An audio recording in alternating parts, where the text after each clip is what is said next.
오늘은 1차 발효 부피 증가를 50%로 잡고 사워도우를 만들 거예요. 1차 발효에 따라 어떤 부분이 달라지는지 더 궁금해져서 이번에는 부피를 조금 줄여서 해보았어요. 이번 레시피는 수분 75%에 르뱅 30%로 진행했고 르뱅은 냉장고에서 바로 꺼내서 사용했어요. 가루와 물만 섞어서 오토리즈를 해주었어요. 마른 가루가 보이지 않게 섞어주세요.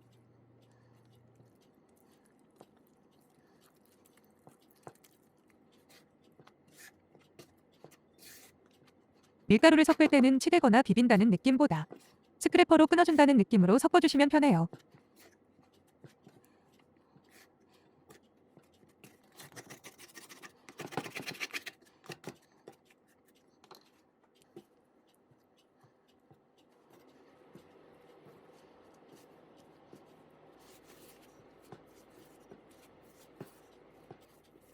오토리즈를 바로 끝난 상태에서는 반죽이 잘 끊어지고 뭉쳐진 느낌이 들지 않아요.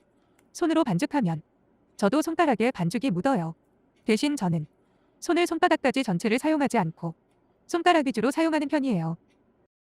오토리즈 후 반죽을 보면 오토리즈를 안 할 수가 없어요.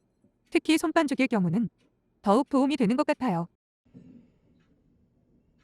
르베는 밥을 주고 2배가 되었을 때 냉장했더니 또 더 컸더라고요. 요즘 너무 잘 커요.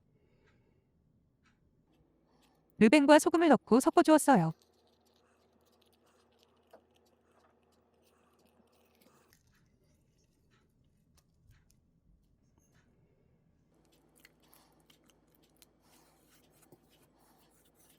오토리즈 후 반죽이 탄력이 생겼고 르뱅도 냉장에서 꺼내 차가운 상태라 둘이 섞는 게 조금 힘들었어요. 팔이 점점 굵어지는 것은 기분 탓이 아닌 것 같아요. 반죽기 써야지.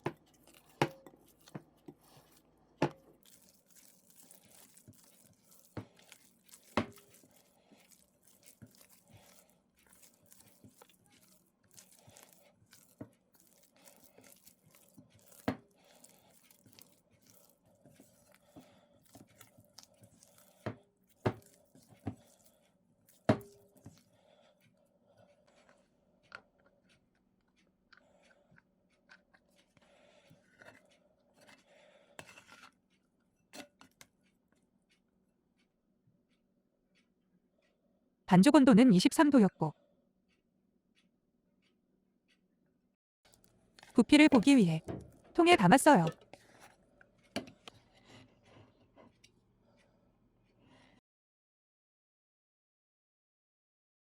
통 안에서 바로 폴딩을 했어요. 통이 목이 길어서 조금 힘드네요.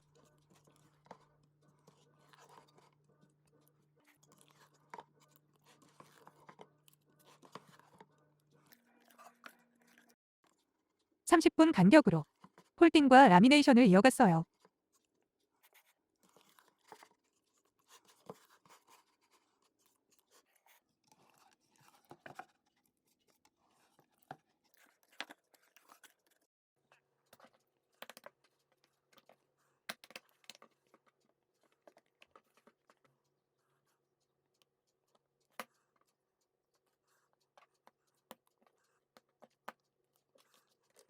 통에서 폴딩하기 힘들어서 마지막 폴딩은 꺼내서 했어요.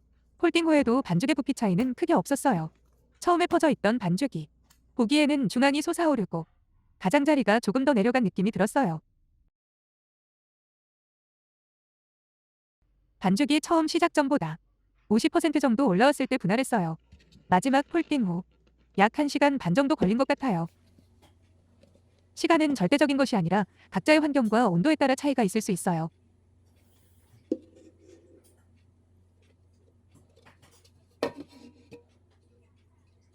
반죽을 분할하고 둥글리기를 했어요.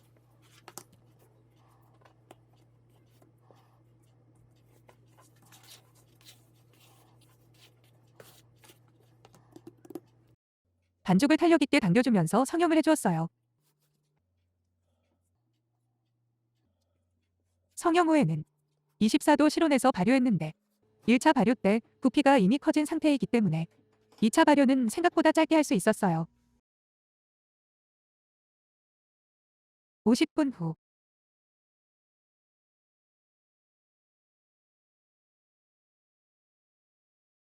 냉장으로 이동하고 내일 구울 거예요.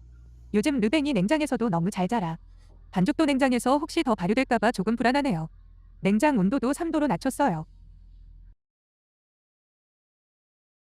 아침에 불안해서 일어나자마자 냉장고를 열었더니 역시 르뱅은 쑥쑥 자라 있었어요.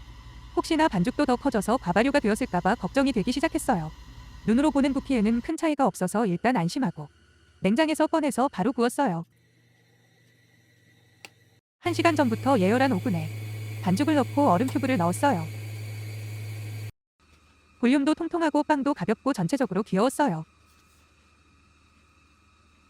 31번 사워도우보다 표면의 기포는 많이 줄어들었어요. 식감도 촉촉하고 부드러웠어요. 사워도우지만 산미는 많은 편이 아닌데 사실 저는 산미가 높은 빵을 좋아하지는 않고 은은한 것을 좋아해서 너무 맛있었어요. 1차 발효에 대해 조금 더 궁금해지기 시작했어요. 너무 재미있네요. 히히. 저만 재밌나요? 같이 재미서 해주세요. 히히. 끝.